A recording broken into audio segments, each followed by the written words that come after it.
السلام عليكم ورحمة الله تعالى وبركاته. مرحبا بكم معايا في فيديو جديد. اليوم إن شاء الله راح نشوف لي موديل نتاع هذا السمستر السادس، يعني الفصل الثاني، لا ليسونس ميكروبيولوجي ال3 ميكروبيولوجي. شو البروغرام وش هي المواد اللي راح تشوفوهم كلمحة، مش راح يكون شرح كبير بزاف، لمحة على كل موديل. اولا كاين عندنا 5 موديل معاملاتهم تختلف، الي كريدي تاعهم ثاني يختلف من وحده للاخرى.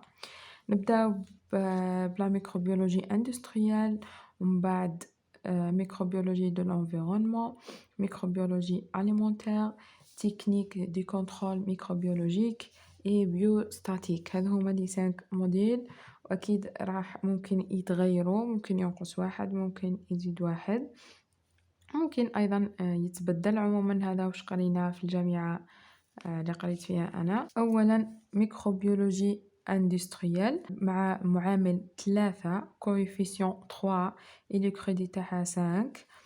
لا ميكروبيولوجي اندستريال c'est un branche de biotechnologie qui applique هذا البرانسيب، هذا نعتبره مبدأ على الموديل. عموما وش هو؟ qui applique les micro-organismes pour créer des produits industriels en grande quantité. يعني في مبدأ نتاع لا ميكروبيولوجي اندستريال هو انه نستعمل الميكرو اورغانيزم pour نبرودوي ولا pour باش ننتج ان غروند كونتيتي، باش ننتج برودوي بكميات كبيره بزاف، وهذا باستعمال ميكرو اورغانيزم. اكيد هذا الاستعمال راح يكون في ظروف معينه بوسائل معينه. المهم الماده الاساسيه ولا المكون الرئيسي راح يكون لي ميكرو اورغانيزم.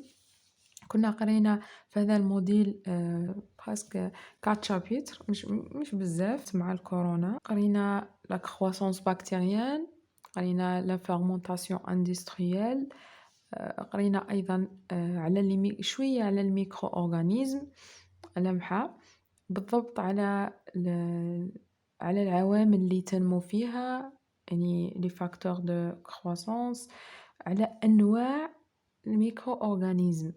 مثلا في استعمالها للطاقة، شفنا واش معناتها لي اوتوتروف، لي بروتوتروف، لي اوكزوتروف. يعني كان البرنامج مخدوم اني نعرف الميكرو اورغانيزم، نعرف الظروف اللي تعيش فيها، نعرف الانواع، نعرف الميكرو اورغانيزم انواعها باستعمال الطاقة، استهلاك الكربون. المهم يعني نولي نفرق بين كل ميكرو اورغانيزم واحتياجاتها. ومن بعد فيرمونطاسيون اندستريال، لي زاباراي، لي برودوي، لي تكنيك، لي زيتاب. كان يعني تقريبا كامل الامور كنا شفناها، كانت في البوليكوب فقط. ما كناش قريناها لخاطر كانت الكورونا، لكن انا راني نهضر على البرنامج كيفاه كان يعني منظم. لو دوزيام موديل هو ميكروبيولوجي دو لونفيرونمون. هنا الميكروبيولوجي دو لونفيرونمون كانت هي اعلى كويفيسيون، اعلى معامل 4، والكريدي تاعها كان 6. هنا في لا ميكروبيولوجي، وش هي ميكروبيولوجي environnement?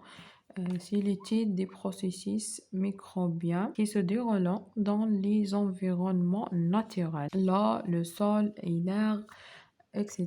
يعني المبدأ نتاعها هو نعرف لي ميكرو اورغانيزم اللي كاينين في الوسط اللي رانا نعيشو فيه، في l'environnement naturel. هذا هو المبدأ. يعني راح نشوفوا ميكرو اورغانيزم دو لو سول et l'air etc.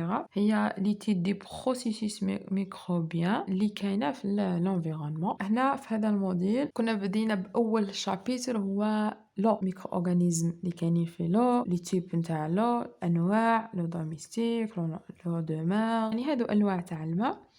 وايضا كان كاين دي شابيتر واحد اخرين، كان كاين لو سول، كاين ايضا كنا شفنا لمحه كانت كاينه في لوكو على لي سيكل، يعني اللي راح يقرا هذا الموديل أو راح يقراو على لي سيكل دازوت، لي سيكل دو كربون، لخاطر كاينة فيها لي ميكرو أورغانيزم. راح نشوفو لو رول، يعني الدور، واش دير هذه الميكرو أورغانيزم في الانفيرونمون، عندها دور ولا ما عندهاش. أيضا راح نشوفو لي زانتيراكسيون entre les micro-organismes، يعني هذو لي ميكرو أورغانيزم كي راهم عايشين في الانفيرونمون عندهم تأثير علينا وعلى الوسط اللي راهم عايشين فيه ولا ما كانش تأثير. هو الموديل تاع الميكروبيولوجي الانفيرونمون، نتمنى تكونوا شديتوا شويه مفهوم. troisième موديل هو ميكروبيولوجي alimentaire coefficient 3 et crédit 5، يعني مع معامل 3 والرصيد 5. هذه من أروع المواد اللي يقراوها طلبة الميكروبيولوجي، يعني مادة ممتعة. راح ندوي لمحة على لي زاليمون، يعني على الغذاء، حاجة مليحة يعرف الواحد الغذاء اللي راه يتناول فيه. سي l'étude des micro-organismes qui habitent، يعني هو راح نشوفوا لي ميكرو اورغانيزم اللي تعيش، اللي تشكل، وايضا اللي دير لنا الضرر للاغذيه اللي نتناولوا فيها. يعني راح نشوف انا الغذاء هذاك فيه ميكرو اورغانيزم، وش هي الميكرو اورغانيزم اللي تقدر تعيش فيه، يعني الوسط هذاك ملائم لاي نوع تاع ميكرو اورغانيزم.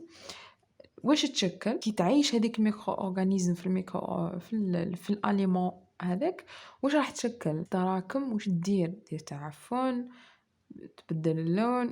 ايضا كونطامينون، مثلا عندنا غذاء هكذا، غذاء ما، واش هي الميكرو اورغانيزم اللي قادره تكونطامينيه.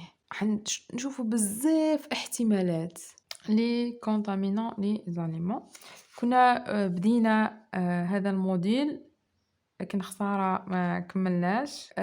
بديناه بلي زاليمون، يعني هدرنا على الغذاء، على أهم المكونات الأساسية، لي ليبيد، لي بروتيين، لي كومبوزون دو باز، يعني أهم الحوايج الأساسية في الأغذية، الأملاح، الماء. كنا شفنا على لانتوكسيناسيون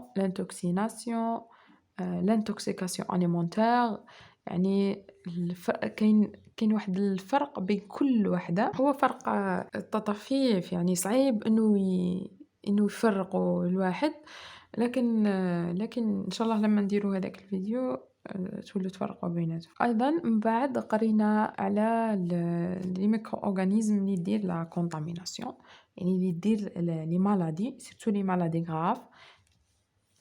هذا واش كاين في الموديل. لو كاتريام تكنيك دي كونترول ميكروبيولوجيك، هذا الموديل افيك كوفيسيون 2، يعني معاملها 2 والكريدي تاعها 8. هنا في الموديل هذا راح نقراو ولا راح تقراو على لا كاليتي، يعني كاليتي دي برودوي، واش مفهوم نتاع الكاليتي، واش هي الانواع تاع لو كاليتي، يعني فيها انواع ولا ما فيهاش. كاين ايضا لو كونترول، هذا لو كاليتي اي لو كونترول يمشوا مع بعضهم.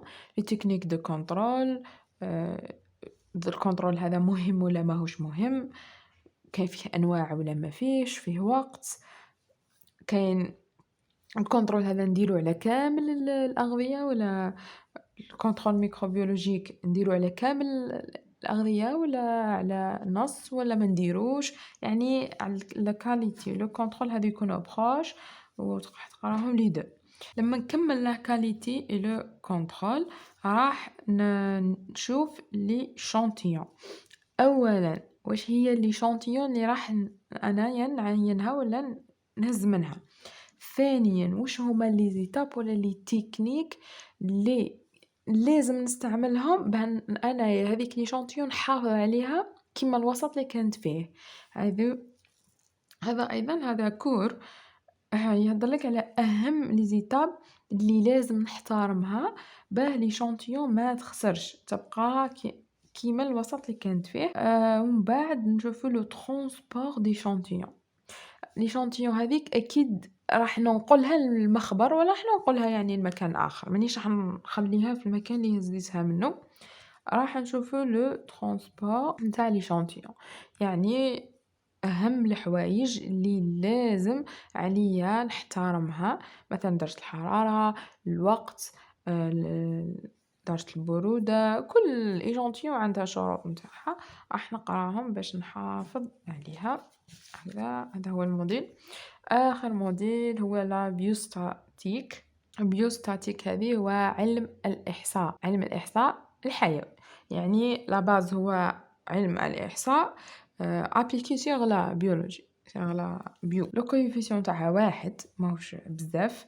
الناس اللي ما تفهمش معناتها البيوستاتيك نقدروا نقولوا كيما الماثs كيما الرياضيات، يعني فيها حسابات وفيها آلة حاسبة وفيها رسم وفيها منحنيات، يعني هذه رياضية تختلف عن لي موديل اللي كنت هدرت عليهم من قبل. l'application de la science statistique à la biologie et à la médecine.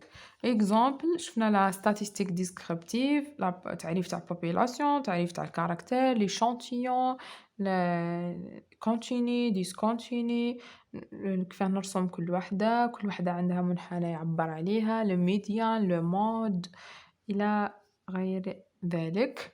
إلى هنا نكون وصلت إلى نهاية الفيديو.